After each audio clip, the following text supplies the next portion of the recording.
here, otherwise you cannot see anything. Okay, hello guys. I'm from PwC. My name is Gian Luca Vitale, and today I bring a different topic. It's about corporate esports. Normally you hear everything about the B2C world of esports, reaching the target group, and why it's so important to be there as a brand or whatever. But we as PwC, we're also within esports, but we have no product. We are not interested at the end consumer from a product-wise. So we had a different question, and that's why I call this topic employer branding is a new love topic. We had a different question for ourselves. How can we playfully level up in esports? And what does it mean? The presenter is not working. That's presenter? That's why we have more time.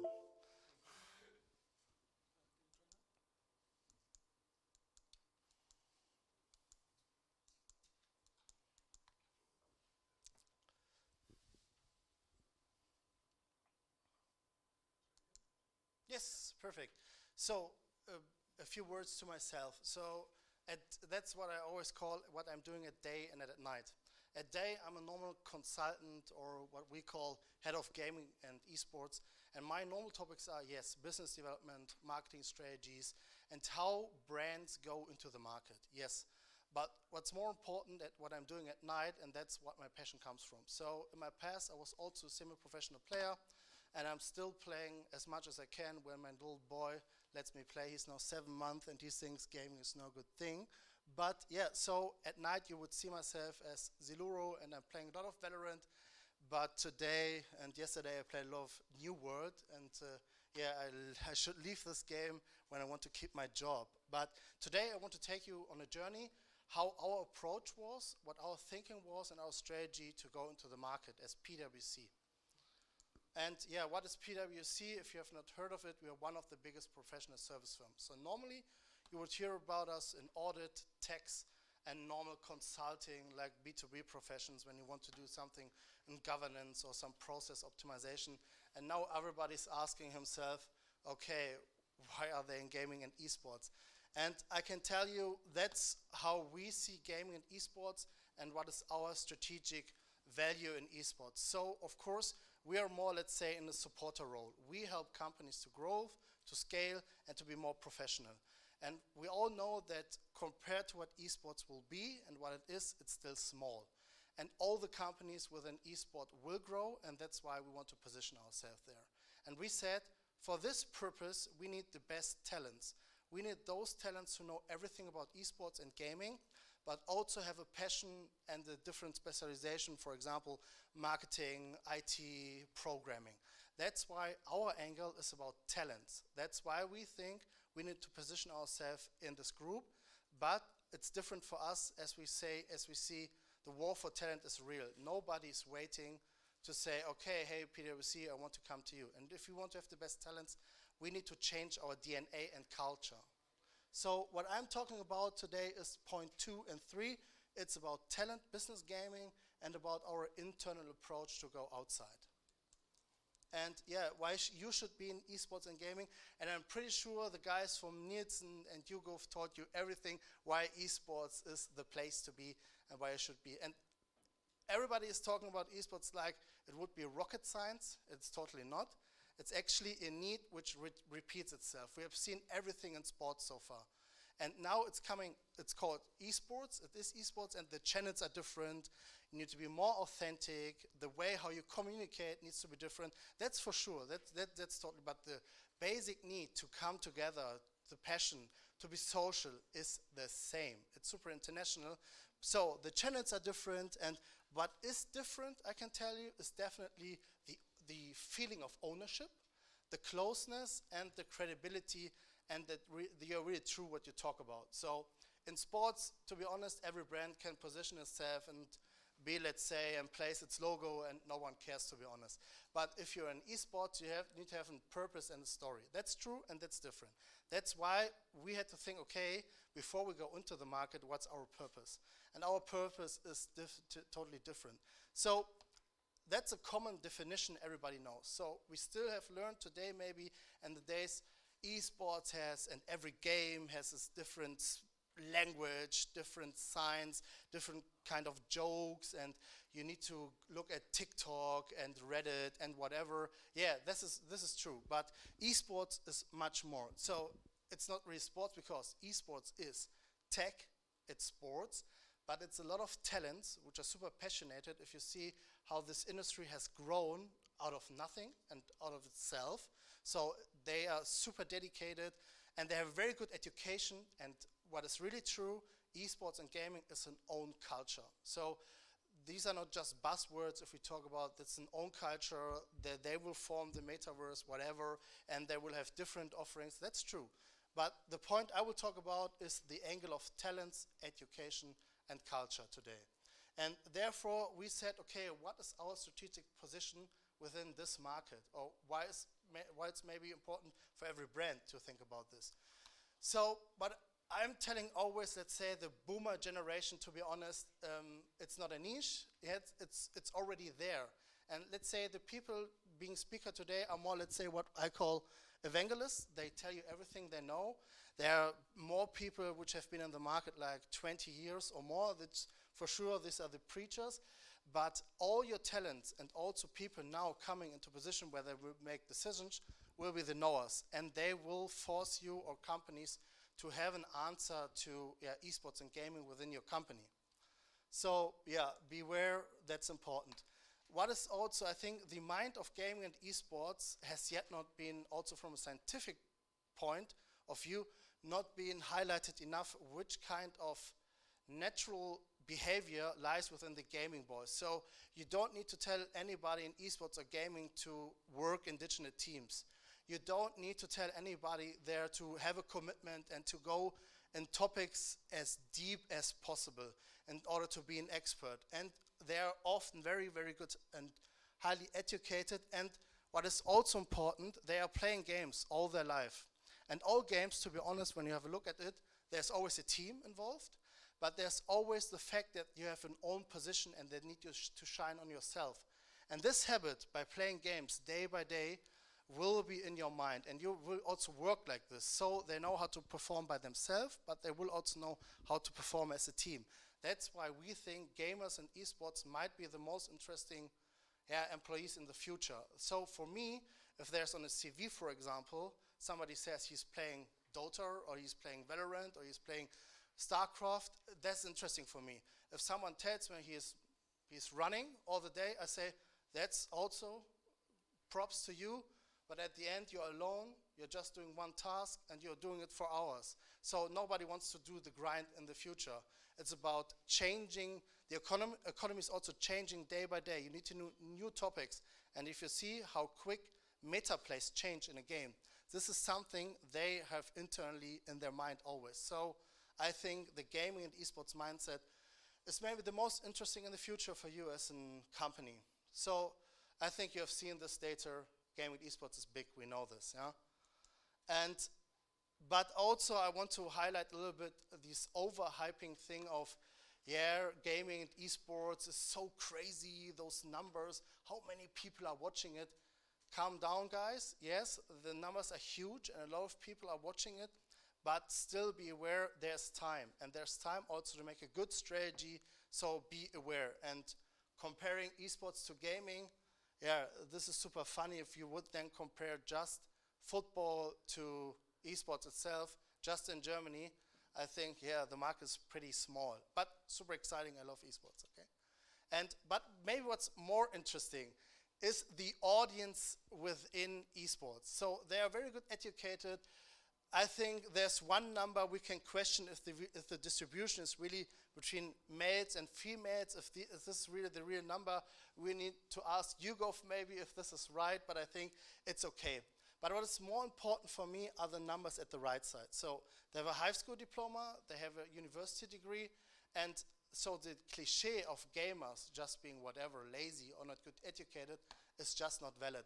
But what's more important, they are waiting for you, but you need to be authentic, okay?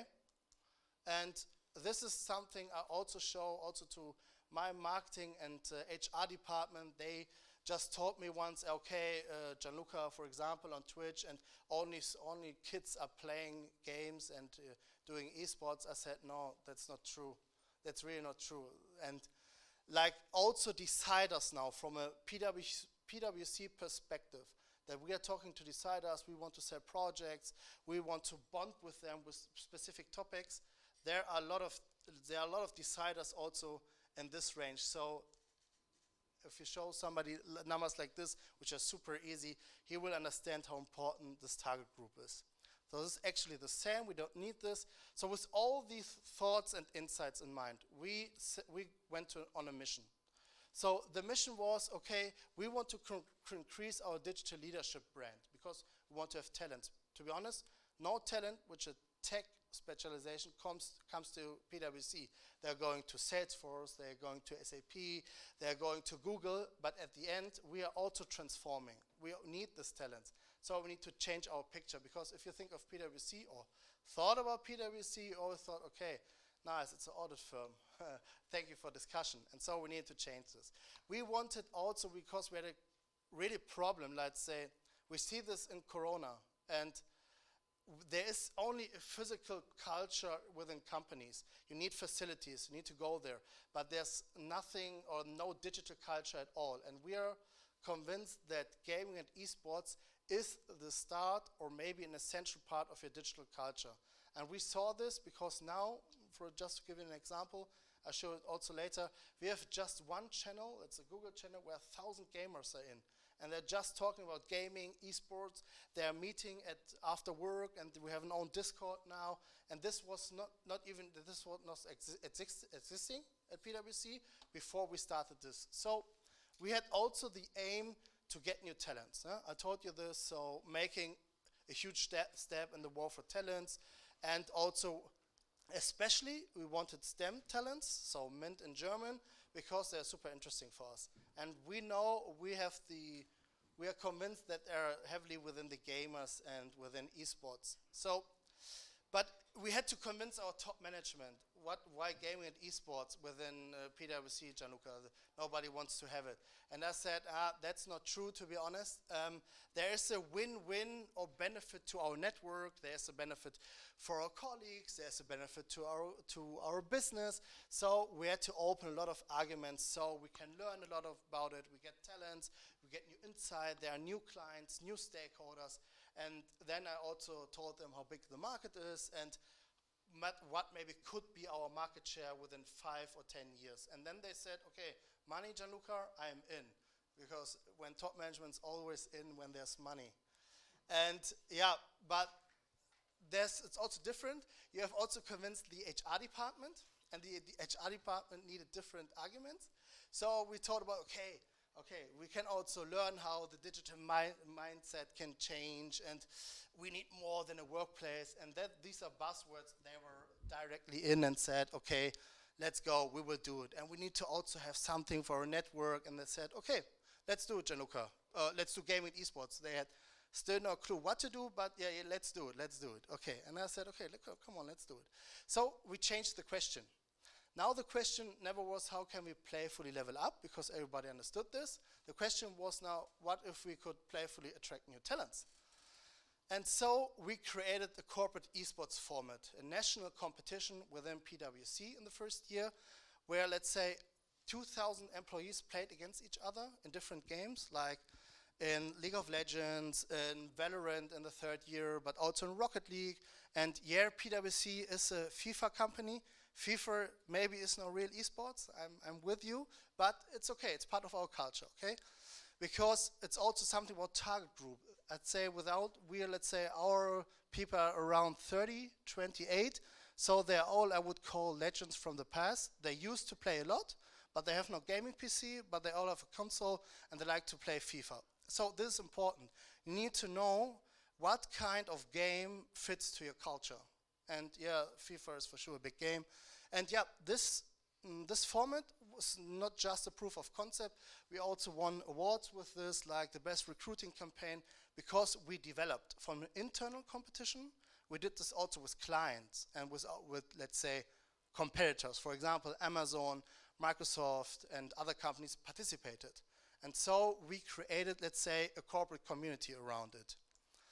And yeah, were the arguments, to be honest, if you're in corporate and you want to do gaming and esports for your culture or in order to bond to other companies?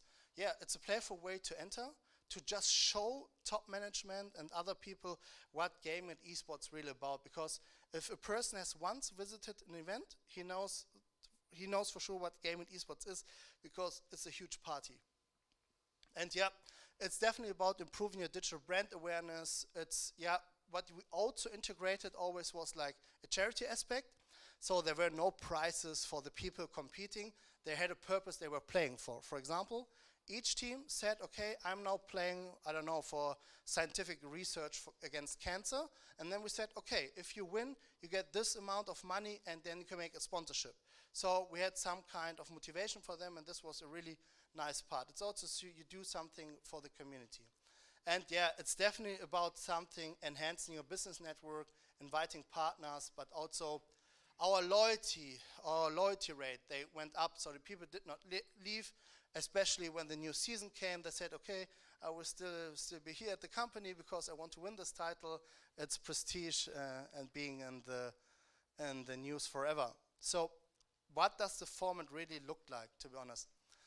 We had like the esports part for the employees, but they had to play, for example, with the talents we invited. So we also invited university talents, and that was a very personal way where they could get to know PwC, but we also could get to know the people, because at the end, you're working, nobody's working more than 10 hours, I know, but you're working with people a lot of time. And to be honest, it's very hard to distinguish people, because if you see the degrees, I don't know why, the degrees are getting better. You only get applicants with great grades. And yeah, it's a personal level at the end. That's, can you work with somebody a whole day? Do you have a feeling that there's a connection? And that's why we connected the talents with the employees. They had to compete, and also to make a kind of upskilling. We introduced masterclasses to all the upper generation to close the generation gap within your company, because by now you have always top management, highly educated, super high experience, and young people with high passion. What you want to do is to bring all this knowledge to the young people. So this was also a way to do some kind of upskilling, to bring them together to close this generation gap.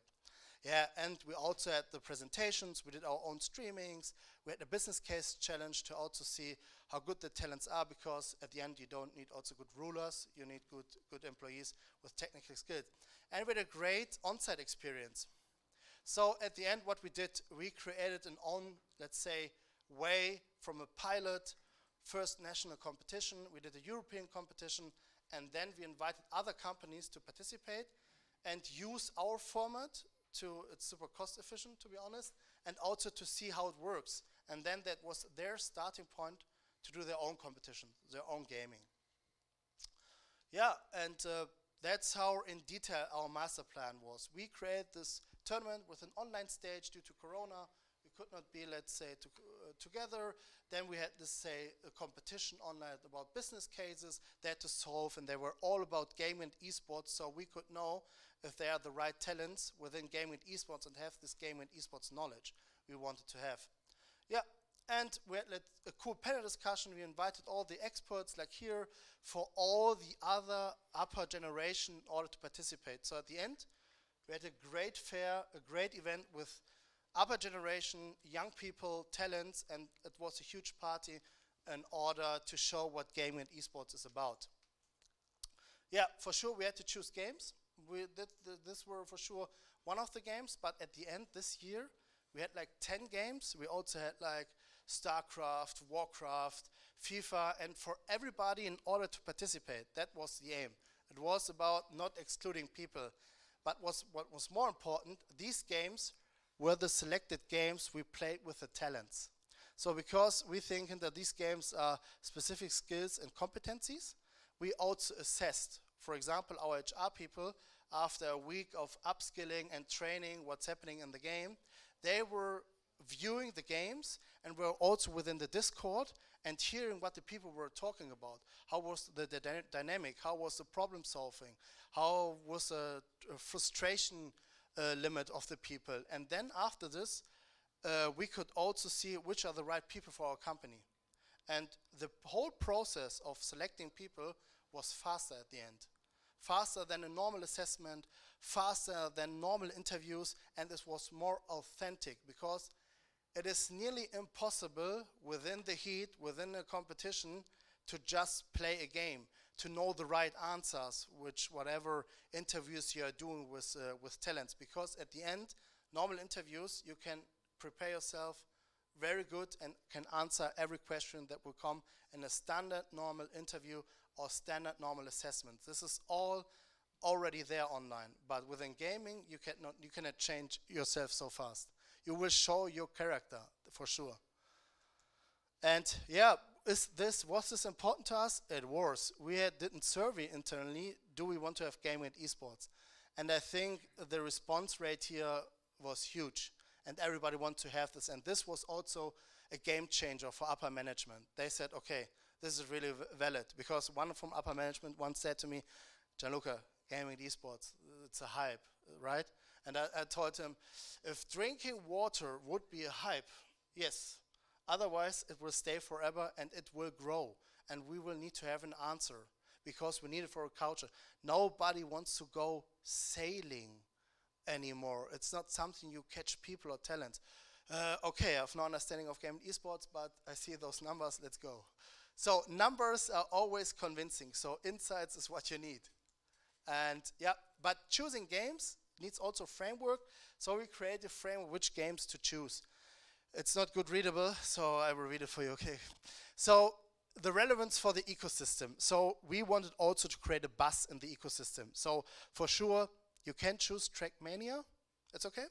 But I think your buzz will be bigger if you choose League of Legends or games everybody knows, yeah. It needs to have a culture fit. You cannot ignore, for example, if people telling you, you have to break them over years, yeah. We cannot play Counter-Strike.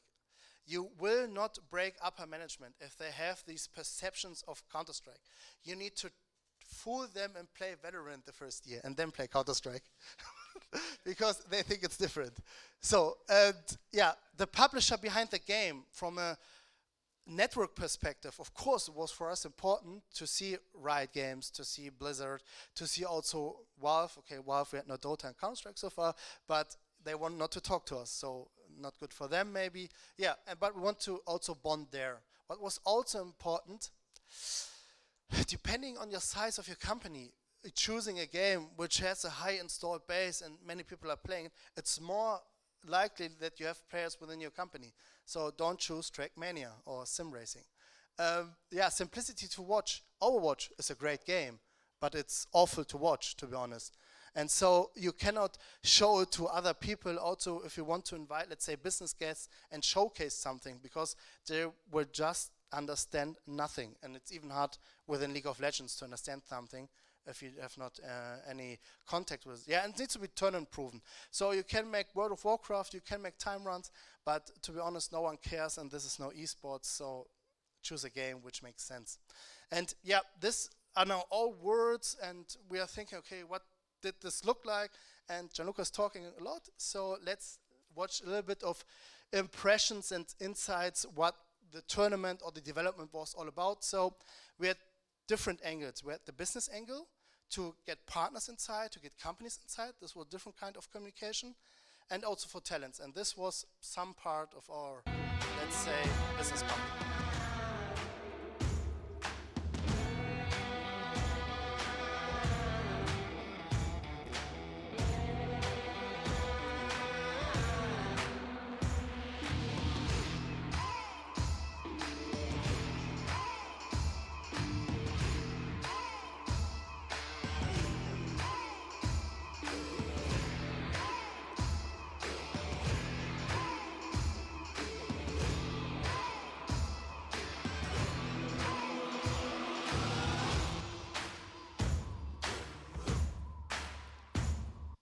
So this was also something like we had to fund this event, and this was not easy.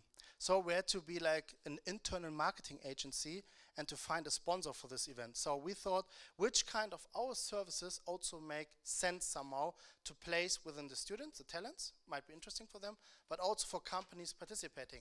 And we have chosen cloud transformation because cloud is a super important topic. So we took our own money and made an own event, and instead of, let's say, do sponsoring within the ESL or Riot game, and thought, okay, we can develop a format for ourselves and fund it by ourselves, but also promoting our own services. So we use this money for ourselves, which is also kind of, let's say, different approach. And yeah, this was more communication towards student.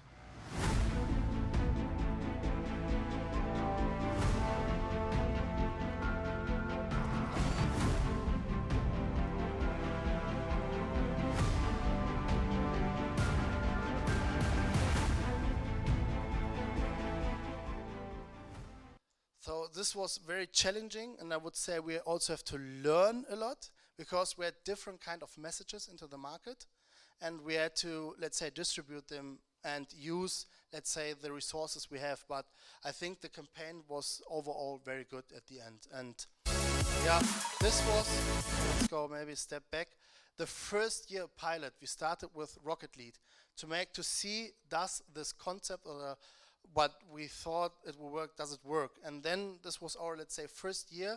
And you saw, let's say, seconds ago, this year's season, and I would say we have developed, and the first year.